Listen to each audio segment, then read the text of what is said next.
Giờ mình cho các bạn đi lên xem nhá, đi lên trên cầu nhá, trên cầu kính nhá.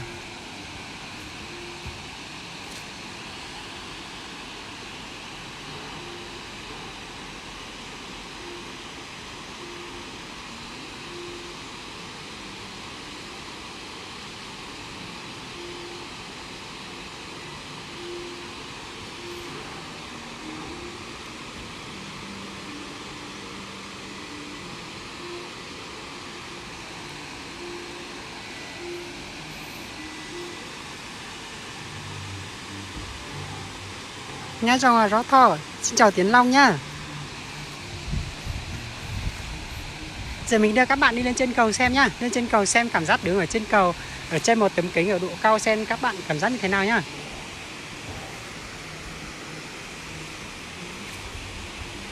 Tiến Long ơi đẹp lắm. Mình nhìn ở trên mạng không đẹp mấy, nhưng mà lên trên này mình nhìn đẹp lắm, nhìn rất sướng mắt luôn.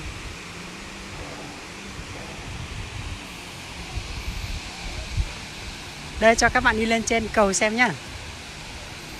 Trên cầu hôm nay trời hơi mưa phùn nhẹ nhẹ, nhưng mà mình đi trên cầu ấy không nóng, như cảm giác mình toát hết cả mồ hôi, mình sợ. Không may mình đang đứng trên này với kính thì đây trên cầu đây, trên tấm kính đây.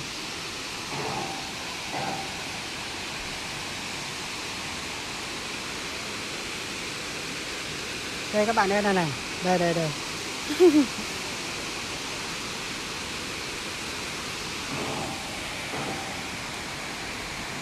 Ở trên độ cao ở trên này nhìn xuống dưới kia đẹp. Ui, mình đứng trên này các bạn kia đi ở bên kia mà cảm giác mình run ấy. Cái cầu run mình sợ đấy. Cái cầu nó rung ấy, rung cái cầu ấy.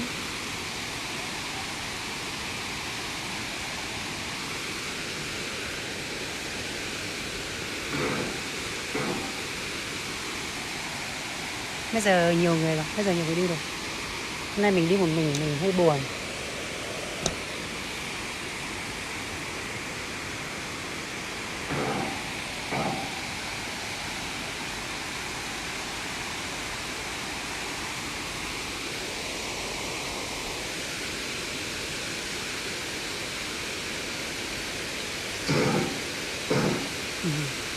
Hôm nay chủ đi chơi mà.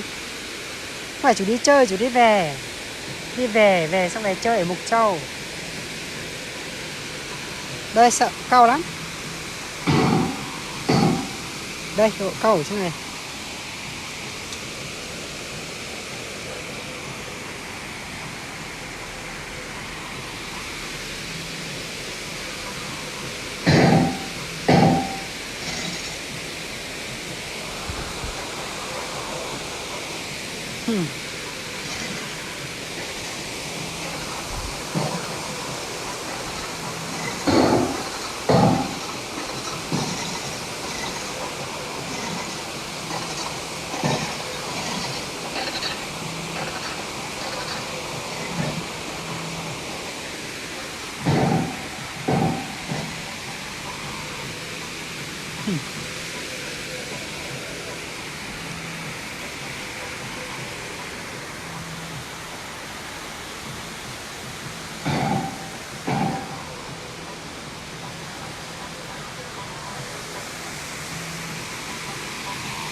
Cái đoạn này mới sợ này, đoạn này cao, đoạn này sợ.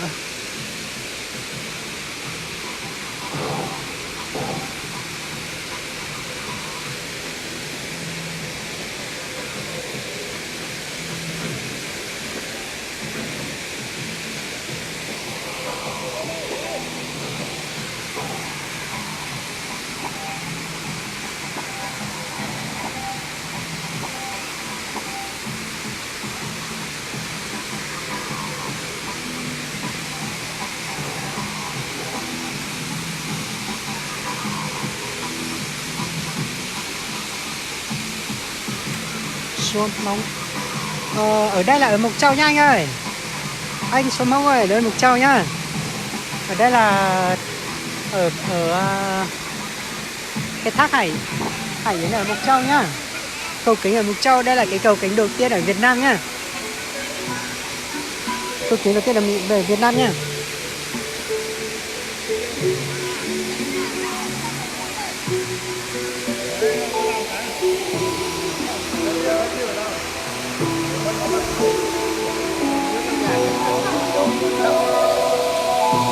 Quay về đằng sau đây cho mừng bà thế này.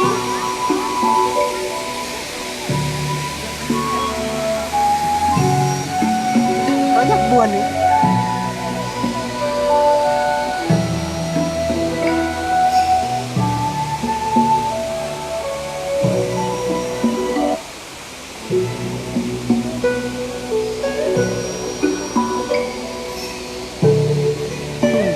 Đẹp, ở đây đẹp lắm.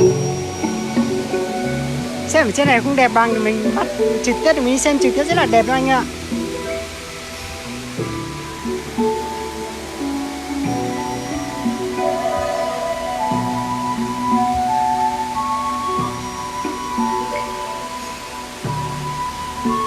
Chào anh Tony nhá. Chào anh Tony nhá. Anh ơi, cầu kính ở Mộc Châu nha. Cầu kính tình yêu ở Mộc Châu ạ. Cầu kính tình yêu ở Mộc Châu nhá. Đây là cái cầu kính như cái cầu kính đầu tiên ở Việt Nam luôn anh ạ.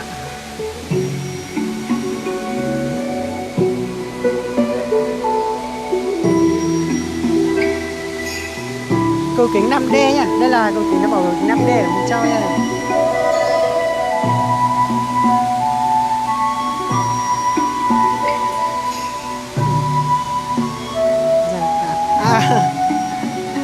Chào anh Giảng Tạ nhá. Đây là Mộc Châu nhá, ở Mộc Châu nhá. Cầu kính tình yêu ở Mộc Châu nhá. Nay em đi chơi một mình buồn quá. Em chơi cầu kính tình yêu nhưng em chỉ đi một mình, không có tình yêu đi cùng, buồn lắm anh ạ.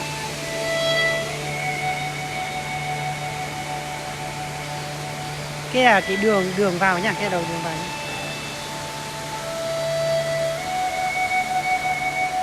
Đây các anh nhìn sợ không? Cao đã em đứng trên này em sợ lắm.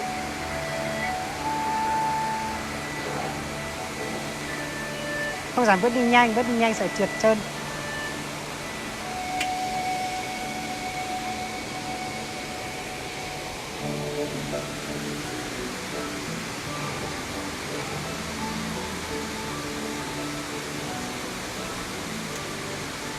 Đây trời mưa đi trên cầu nóng thế. Mộc Châu là ở đâu?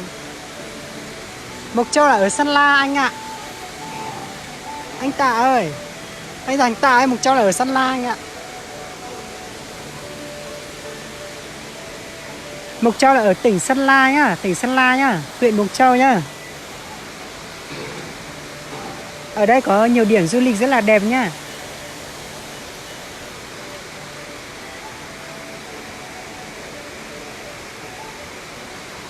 Ui, nhìn cao lắm, sợ lắm.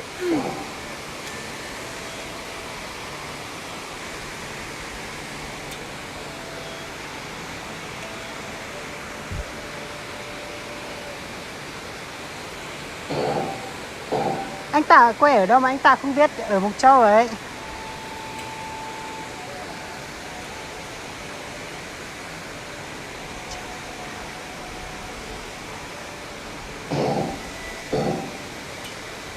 Ở Gia Lai à? Gia Lai à? Có gì có thời gian thì lên Mộc Châu chơi anh ơi. Anh chị lên Mộc Châu chơi. Lên chơi cái cầu kính ở Mộc Châu này, cầu này cầu kính tình yêu mà. Dẫn cả người yêu lên. Chào anh Phư nhá, chào anh Giang Phư nhá. Đây là cầu kính tình yêu ở Mộc Châu nhá. Đây đi này, cảm giác đây này. Anh chị nhìn này. Đây. Vâng, em đi chơi ạ.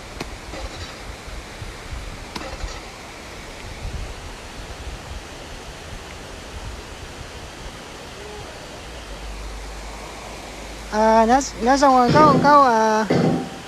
câu nó vui nhở, nhớ xong các xe tôi đã nói nhận là Mộc Châu nè, cầu kính tình yêu ở Mộc Châu nhá.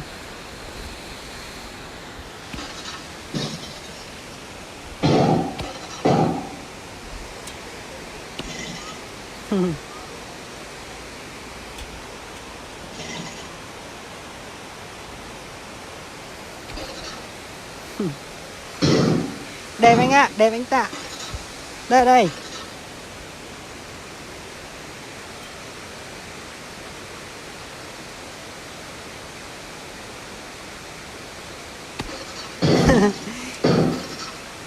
Đi đi đi, bây giờ anh đang ở đấy. Bây giờ em đang ở cầu Kính ở Mục Châu đấy, hôm nay anh ngủ đây mà. Lên đây chơi đẹp lắm.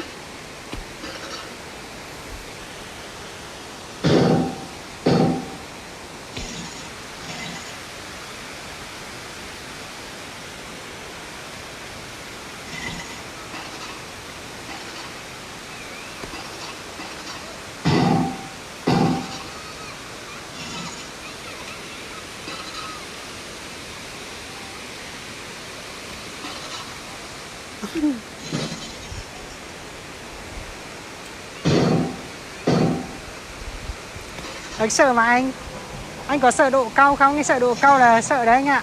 Cao mà cái cầu nó làm bằng kính ấy, mình đứng ở trên kính mình cảm giác đứng ở trên cái kính sợ lắm anh ạ. Xung quanh đây, xung quanh đây ở dưới đất, ở dưới cái suối Tuần Đá nhá. Tuần Đá đấy cao lắm. Từ đây xuống hình như 20-30 mét đó. Khi hơn đấy, khi hơn 30 mét đấy.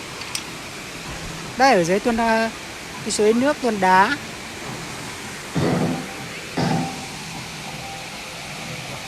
Đây cái tháp nước ở trên kia. Cái tháp nước ở trên kia. Này nhìn xung quanh này. Ở dưới cao lắm.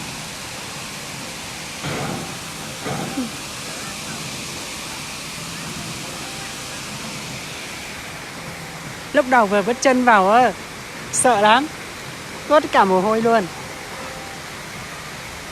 Xung quanh rất là đẹp. Mà đi chơi ở chỗ ná phải dẫn người yêu đi mới đẹp, mới vui.